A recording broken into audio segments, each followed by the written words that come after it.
scheduled. There we go. All right. Hello, everybody, and welcome.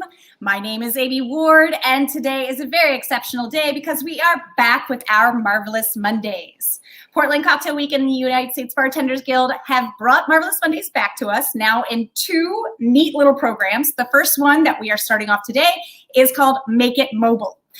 We also have another program that's going to be starting after this section that is called Masterful Management, and applications for that will close on Wednesday. So we're going to go ahead and pop up that link for there. There you go, right there, if you want to sign up for the Masterful Management. But what we have here for Make It Mobile is a series of different presenters that are going to be talking to us about everything you can think of in terms of making your bartending experience, cocktail programs mobile. And our first presenter today to kick it off is going to be the Los Angeles-based powerhouse, American Bartender of the Year, overall Bad Mama Jamma, Yael Vengroff, and she's going to be telling us about the butterfly effect today. So welcome, Yael. How are you? Wow, you're really good at that. You're really good at that. Hyperactivity comes in very handy. Yeah. No, I'm with it. Me too. I'm good. How is everybody? Thanks for joining. Welcome. It's great to see everybody. I mean, I can't see anybody, but it's great to be with you all virtually. I really enjoy talking about my experiences because I find them really helpful to be able to lead you all because I've been there, I've done it, and I definitely have some advice. So I'm kind of just going to talk to y'all today about what happened to myself personally during the pandemic, as well as the beverage operations that I was managing at the time, what we did to solve some problems. So if you guys don't know me, my name is Yael. I am from Texas originally, and I have been in Los Angeles for like the past 8 years. I was formerly running the spare room at the Hollywood Roosevelt Hotel for like 5.5 years. Was working for Mark and Med over there, and they also own a bunch of other awesome stuff as well. Here in LA, we also have a Chinese restaurant called Genghis Cohen. So I'm going to be talking largely about what we did with the spare room in Genghis Cohen throughout the pandemic and ways that we jumped through hoops, but also kind of about our philosophy in general, which I came to the realization that we have been kind of making it mobile the entire time that I was on board. So I guess I'll get into it. I just want to note that I love questions a lot. I don't know if I'll be asking things that are or I'll be talking about things that are super technical by any means, but I love questions. Please pop them into the chat. Amy's going to kind of moderate that and leave some time at the end for questions, as well as if we need to take a break. So the butterfly effect basically means like that small change can lead to some very, very large, widespread change. Best example of this is like a tornado or weather. Really, this is just a fancy way of me saying, or like a cute way of letting you guys know that it's important to expect the unexpected, and that surprise is inevitable, and that chaos is inevitable as well. When the pandemic first went down, essentially, I know a lot of us were all looking around and wondering, why our government didn't really have a plan for what was to come and what was happening to us. And I definitely took a moment to step back and feel like there was a parallel there. Like, why didn't we as bars have a plan whatsoever? I feel like it was a little bit tangible in the air. Like we all knew something was like about to happen. It felt like the hospitality bubble was going to burst in some regard. Mm-hmm. I wouldn't have been able to tell you how, but it definitely felt that way to me. And what wound up happening, obviously nobody could expect that, but that really got me thinking about making it mobile more than just your physical bar program, right? And what Make It Mobile really means, and building that mentality into your business plans and your conceptions of your bar programs, I'm assuming most of you guys are bartenders out there. But you may eventually have plans to own your own bar one day. But why aren't we building these kind of contingency plans into our notions of what the spirit of our bars are in the first place? And I think that anyways, let me take a brief divergence. When the pandemic started or began, I was furloughed. So that was I think it was like March 16th or something like that. Time is a continuum and everything is bleeding together anyway. So you can call it, April of 1970. Where are we? What's going on? Well, okay, but to that point though, like I feel like I've been like 6 different people throughout the pandemic, and I'm gonna talk about the idea of a bar being 6 different things during the pandemic as well, and why I think that that's super valuable. So it was really important for me to take a breath and take a pause. I was like running on empty for sure, and I think that so much of us get so involved in work and what we do, we don't give enough time for ourselves. And I was just kind of this like empty shell of a human that didn't have the maybe proper outlets that I needed, or I didn't have the understanding of who I was. So I really needed to take a breath and take a moment, and before making any kind of decision on in terms of what to do next. And I think that was really a really valuable thing that my bosses did as well, where immediately you saw these people that were like, to go cocktails, we're doing it right now, and pushing something out immediately, just because like everybody's doing it. But I do think that taking the time to stop is incredibly valuable, and really ponder what strategy you'll be taking and what your next move is. So I guess I'm going to talk about like adopting or creating these like travel size or micro versions of your bar program in order to function properly during emergencies, but also be a rad creative part of your program, if things ever do return to normal. So we were really fortunate, in my time at the Spare Room and even at Genghis, to have a lot of awesome relationships with brands and bars and people that would bring us places to have a pop-up. And if you guys have never been to the Spare Room, I'll tell you a little bit about it. We call ourselves an interactive gaming parlor and cocktail lounge. Essentially, we have 2 vintage bowling lanes within the space. We also have 2 cabinets like chock full of gorgeously curated vintage board games and things that you can play as well at your table. And the spirit of the Spare Room was always meant to be playful and competitive and once again interactive. So that really informed how we went about a lot of our programming in terms of what we were doing within the space as internally, but also externally, and what we did with the Spare Room when we took it somewhere else. Somewhere else would wind up being the name of what we opened the new Spare Room, or like mid-pandemic. We brought the Spare Room down to the Tropicana pool in order to be outdoors, because if you guys don't know the space, we were on the mezzanine level in Hollywood, like straight on Hollywood Boulevard. So the only outdoor space that we could really take was at the pool. So when we create these, ideas of anytime somebody comes to us with a desire to do a pop-up with us, the first thing in my mind is, what interactive gaming element are we going to take with us and bring to this pop-up? And then that's how I create and design the menu around it.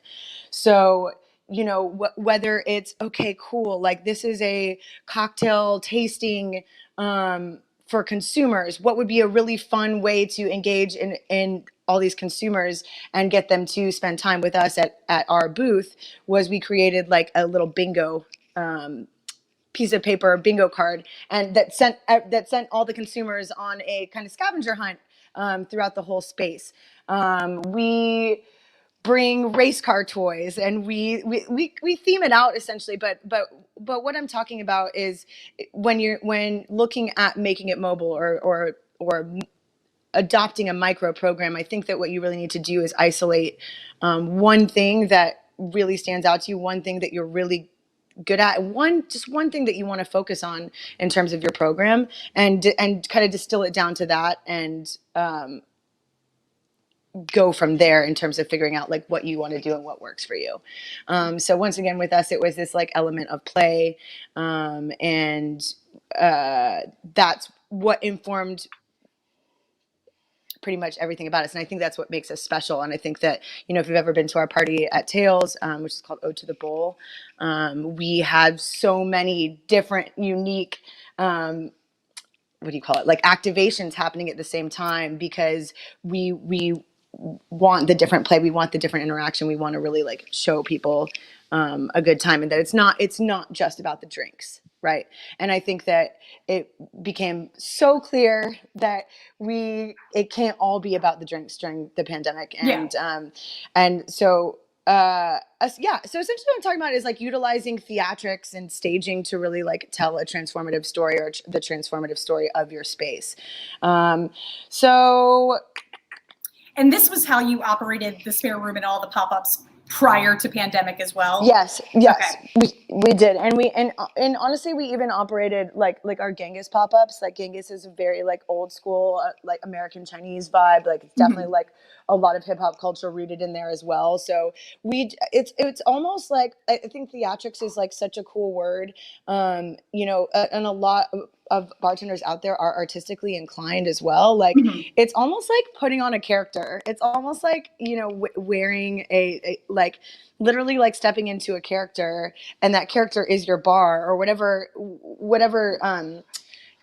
component of your bar that you want to highlight, and being like, well, what would this character do, and what would this character drink, and also really like taking into consideration who you're, and this is I'm jumping ahead of myself a little bit, but when we start talking about leaving the ego behind, that this isn't about us. Who are we marketing to? Like, the example I gave with the scavenger hunt earlier was like, we were marketing to consumers, like, so you need to think about that when you are like designing your menu, or, designing your programming for the, whatever you're doing.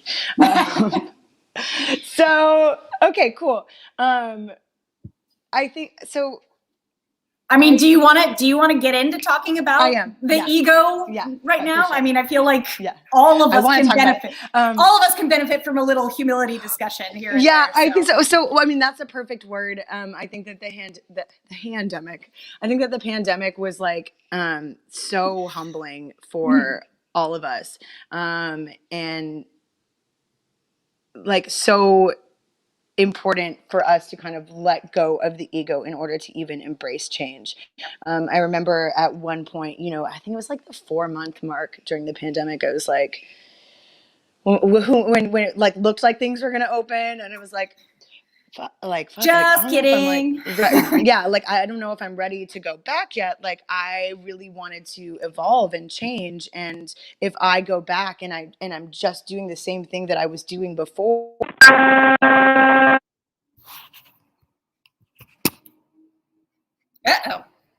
change in this way.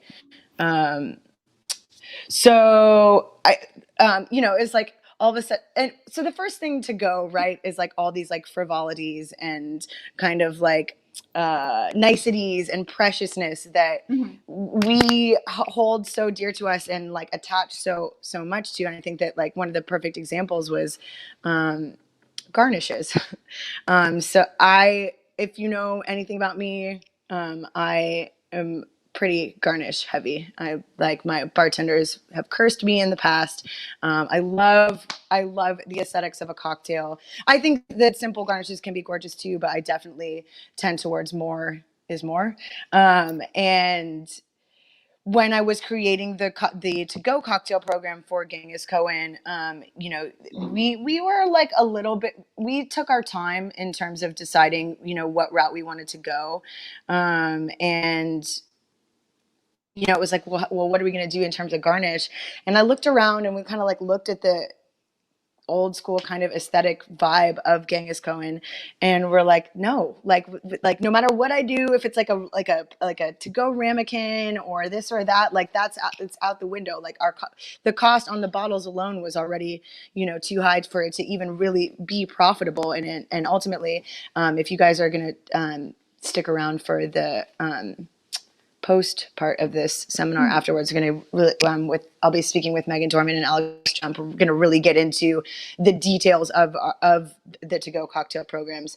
Really didn't make a lot of sense for any of us, with the exception of like staying relevant, you know, whatever that means.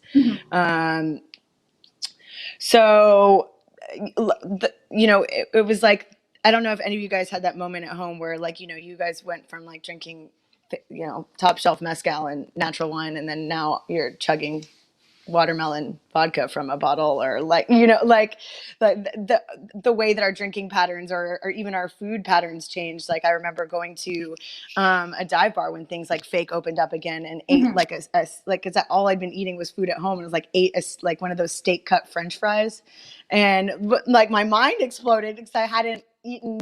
I'm not a good What cook. are these flavors? Yeah, My I'm not God. a good cook at all.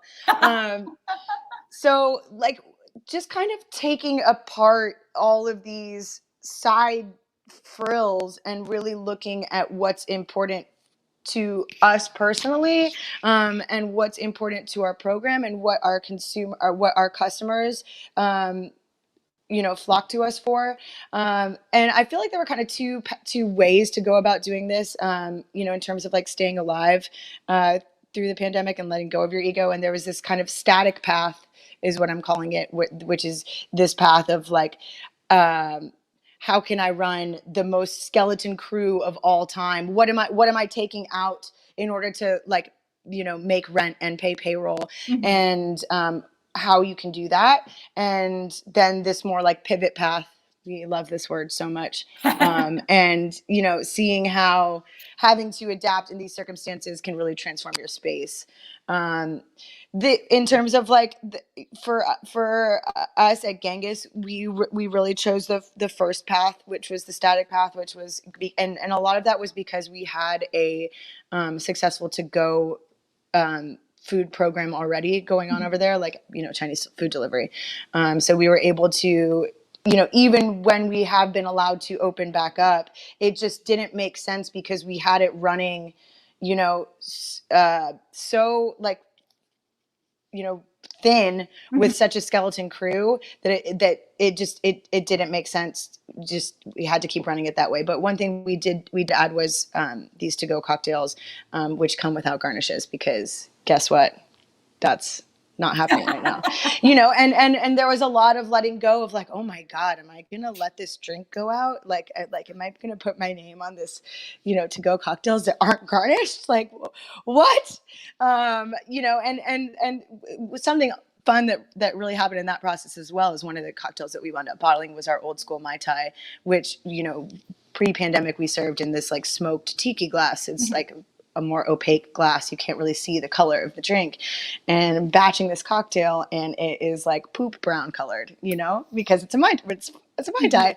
And we're using glass bottles. And it was like, okay, well, you know, that's not, I can't do this. And classic me dumped red food coloring in there, because the old school Mai Tai at Genghis Cohen like had high C in it. And I don't know what they're going to do with the program moving forward, but if it was me, that Mai Tai's red now, you know, and I think that that's a really cool example of, you know, chaos happening and figuring a way to make something work and winding up with something that is more indicative of your space and your program anyways. Flexing your mobility and your flexibility. So just trying to be as mobile as possible. Yeah. I think we can easily replace the word pivoting with mobility right now. Great. Not that it just like works perfectly for this Kettle One programming, but because like it is mobility and flexibility are inherently related to one another, especially if you're coming from my nerdy health background. But that's like, where my brain went to. Yeah, it's like, so it as soon as you had said that in the beginning, it's like, this makes perfect sense. Like, it is a matter of how flexible can you be with your parameters and with your scope of what you're doing in order to bring and deliver the best version of yourself, the best version of your product, your bar, your whatever it is. It doesn't even have to just be our industry. It could be a lot of different, realms of the world. Totally. Totally. I really couldn't have said that any better. This is why you're here. Thank you. You're just feeding me the content. I'm just mushing the words. Yeah, it's great. No, but I mean, I definitely became a yes girl throughout the pandemic, which is a rad transformation for myself because I had to always say no because I was too busy because I was always at work, and that opened up so many doors to me. So once you kind of initially say no to the things that are less important, I think that it is really valuable to start saying yes. And cool. So okay, so wait, why does everyone hate the word pivot so much? Like, I think because it became the buzzword of the years. Like, what are you going to do in this time? You have to pivot. You have to figure something else out. And I think that's fine. I think people just don't want to have one word that encapsulate this entire experience, which I don't know, like put pivot in a box and bury it somewhere so it never has to resurface. I'm totally fine with that. Is it going to be buried with the razor thin margins? I hope it's the razor thin margins. Let us hope. So yeah, I mean, so now I'll talk about the kind of mobile path instead. And, I think so many years of once again, throwing ode to the bull at Tails, it was like, we were so used to like packing up our entire bar and or Amazoning, or installing, a whole new bar, once a year at Tails. And this was a process that we would try to start like back in April, and then then it's June and it's like, oh my God. So that was something that we were really used to, but I don't think that we ever truly imagined like the spare room not in the spare room before. And bowling obviously being so high touch of a activity was like, how could we possibly, retain the identity of and the ethos of our bar without this thing? And so my bosses were, had to and let go of their egos in order to make the decision that like, hey, we're going to move this thing down to this bar, down to Tropicana by the pool, so that we can have outdoor seating. The space that we moved into was a cabana room, very sexy cabana room that they gutted and renovated, and we're running a different pop-up in there like years prior that wound up not being very successful. So there was no bar in this space. Like if you can imagine a wet bar, like in a hotel room. So like we pulled drawers out and like stuck them with tape to be the well, until we got a real well. And it was this wonderful exploration of like accepting absolute chaos and turning it into something and making it work. And it was really freeing because I don't know why it was so freeing, but it was really freeing. That's like kicking it back to the DIY. Like I don't know all of your background, but like I feel you're very, very similar. I came from roller derby, which was like 10 years of DIY, like put together your own uniform, scrape together a place where you can go practice. Like you basically built your own space. I love the do-it-yourself kind of punk rock mentality. So which was like, the spare room was so not that space. It's so exquisite and refined and really, really well put together. And so to be like, like you're gonna have to like execute this downstairs was like, well, let's see what happens. So we once again, we took time to distill down what the spare room somewhere else and the spare room outdoors was going to look like, and really, settled on this idea of this like alfresco dining and kind of Italian poolside vibes, and use that as like our starting point. So when we looked at evolving bowling, what would that look like in the space down below? It was like, okay, cool. What do we have room to do? Well, we can build a bocce court. And so what does our seating look like? Oh, well, Italian al fresco, like definitely like big umbrellas. It was very important to me that the program that was run from a cost perspective, labor wise, because we are in this hotel that does pay high hourly, was minimal, and also wanted to get our employees making as much money as possible. So how can you run the smallest crew that there is, and like how can you use this bar to make this style and level of cocktails that the spare room created upstairs in this, I mean, we really turn it up to make it awesome, but like, what an experience, what a time, like in that space. So what am I going to do here? And the answer was very clearly like, the only way around this is all the cocktails have to be batched in entirety. In entirety, with the exception of citrus and some, and on some drinks, and on occasion we used like, I call it shadow lime and shadow lemon, but like citrus substitute that we make with citric and malic acid. But all these cocktails need to be like batched in entirety. And you know what? We're gonna dirty dump them too. And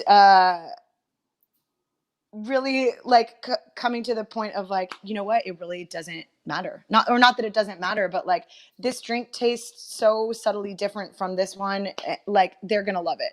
And I think that like what I would have said is, well, not everybody has that luxury or that ability to do that, but you do. You can make that choice. You can make that decision. I think that really. So anyways, they will be reopening spare rooms somewhere else. I think it's going to be wildly successful. It was so much fun. It definitely, in my head, I was like, why haven't we done this before? Why didn't we have the spare room by the pool? Like, why wouldn't we want to bring that experience to other people? And I think that it'll be a really successful model. You also see this. Another great example we have here on this like kind of pivot path is, mobility path. Like employees only here, I think everybody thinks of employees only, whether in New York or LA, as this very like indoor experience, and this indoor bar, this like dark, sultry something space. That's for the late night, and if it's not late night, it's super dark inside, so you can't tell. Totally. Yeah. And they basically, I guess, like, gutted their parking lot here in LA and turned it into kind of very similar to what we did. Like a lovely little park with benches and like lounge grass seating, and they are freaking busy.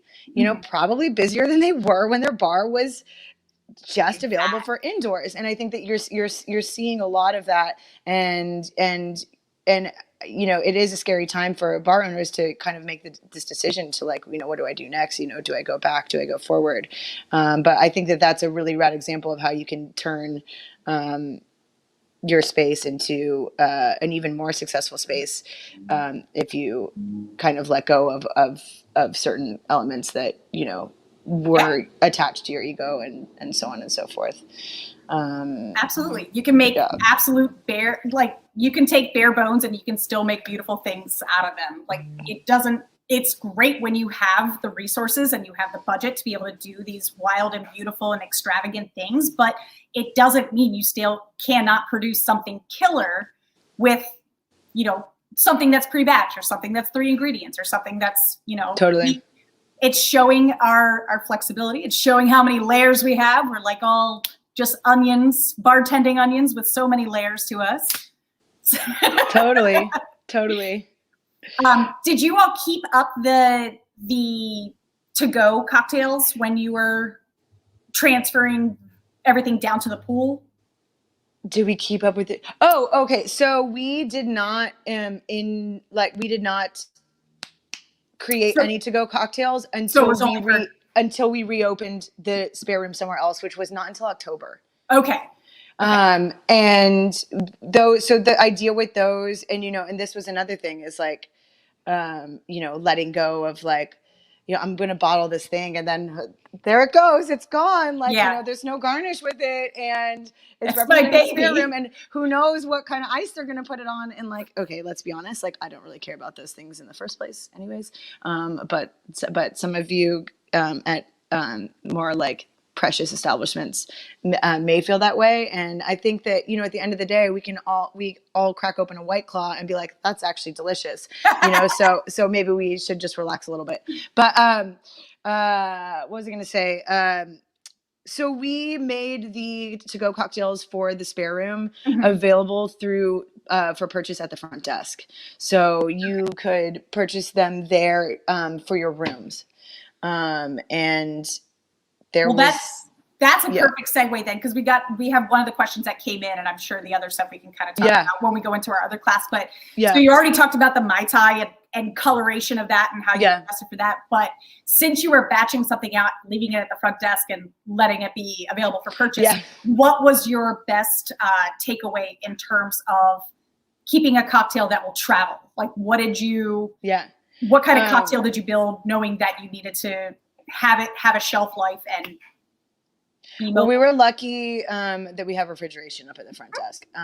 But with that being said, it was important that I wanted to send up to like iconic spare room cocktails.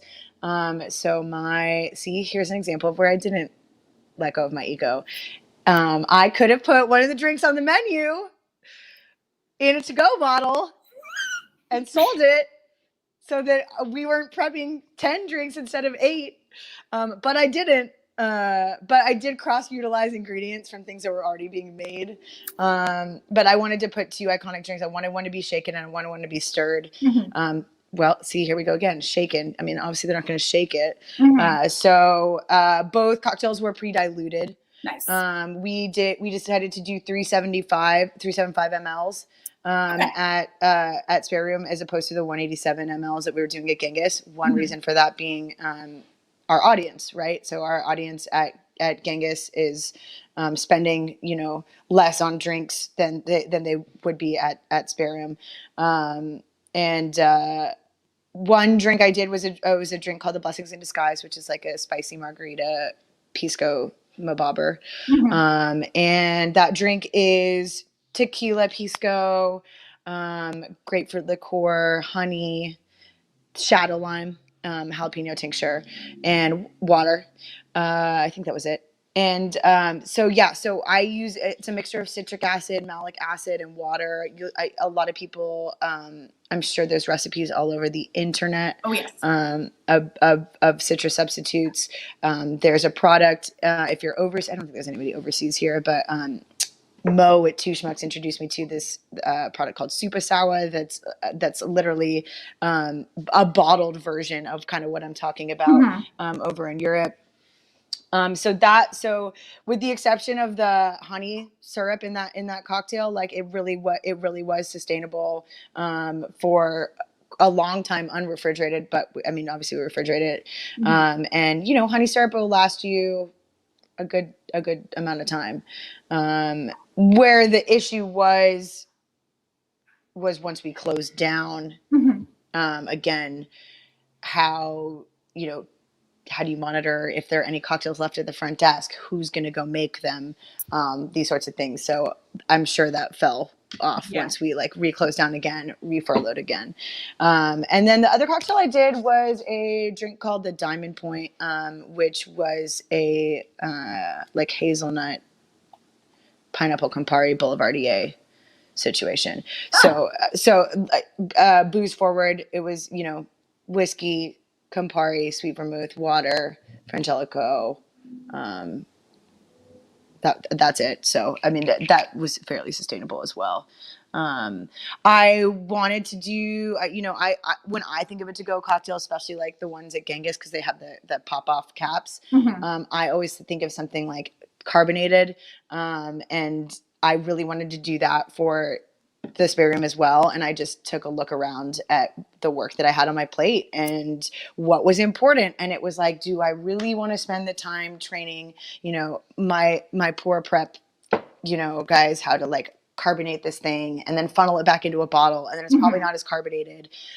So that idea of like wanting to put out this specific beverage that is so indicative of the spare room was like, no, like you have to throw that out the window, or figure out a new path.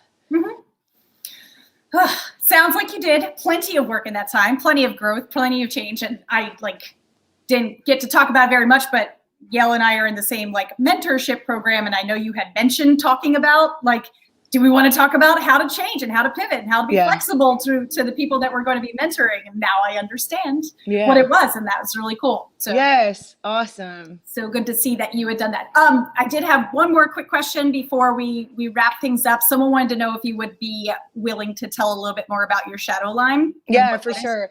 This is something that Aaron Polsky and I were working on a long ass time ago.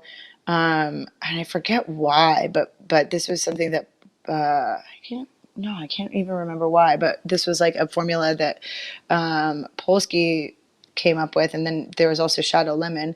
But it's essentially half the amount of citric. So it's 80 grams of citric acid, 40 grams of malic acid to 2 liters of water.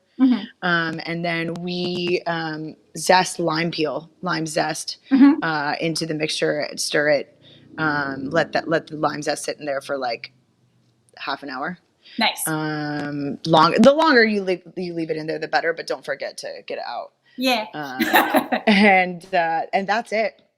That's awesome. And and we would even I used it in drinks up at the spare room that we served to guests pre-pandemic, just because it does have a different zing to it, and it does kind of sing with other elements better than fresh juices do. Aesthetically, you can do kind of cool things with it as well. Say you want a clear daiquiri, then you don't want to clarify or whatever.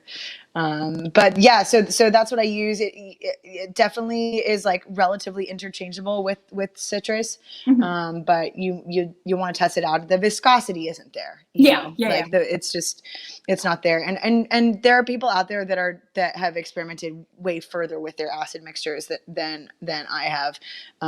It just wasn't that important to me. But I'm sure there are people out there who have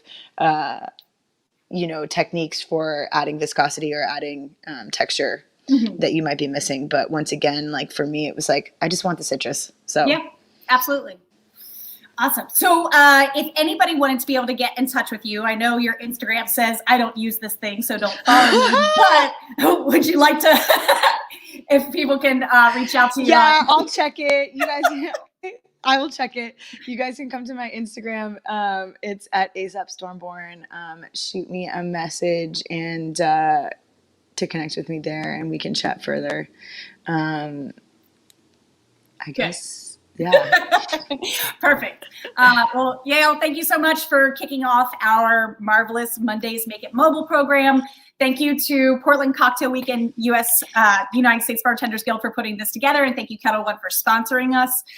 Something that's really unique about this programming is that for this Make It Mobile situation that we have going on now, and for the Mark, why can't I? Can you please pop up the other one for me real quick, Dave? Found it. There you go, Masterful Management. So the beautiful thing about Make It Mobile and Masterful Management is that we take on about 50 bartenders. That's what's in for Make It Mobile. And not only do you get to see something like this, but those bartenders get to have a more in-depth discussion with Yael. And then we're going to be joined by Megan and Alex a little bit later too in that group. And they get to have a little bit more intensified education through that process. So we really want to encourage everybody to apply to the Masterful Management program, which does again close on Wednesday. But just want to let you know how wonderful this programming is and how important it is for everybody to be a part of it if you can. So if you want to see more of our Make It Mobile classes like this one, follow Portland Cocktail Week on Facebook. We're going to have new classes every Monday, and an archive of our past classes in the video will be in that facebook.com/PDXCW website. We'll be posting these videos also on YouTube for folks who don't really enjoy the Facebook. So youtube.com/PDXCW. And we also are on PDXCW on Instagram if you want to find out what is coming up in the future weeks. So thank you all again. I am thrilled to be back for Marvelous Mondays. Thank you, Portland Cocktail Week. Thank you, USBG. Thank you, Kettle One. Thank you, Yale. It was great to be able to talk to you. I've, fangirled on you for a long time, so it's nice to see you right now. I love it. But I'll see you very shortly while we do our more in-depth class in just a moment. Sweet, and I can't wait. Yeah, thank you all for tuning in. Everybody have a great, marvelous Monday.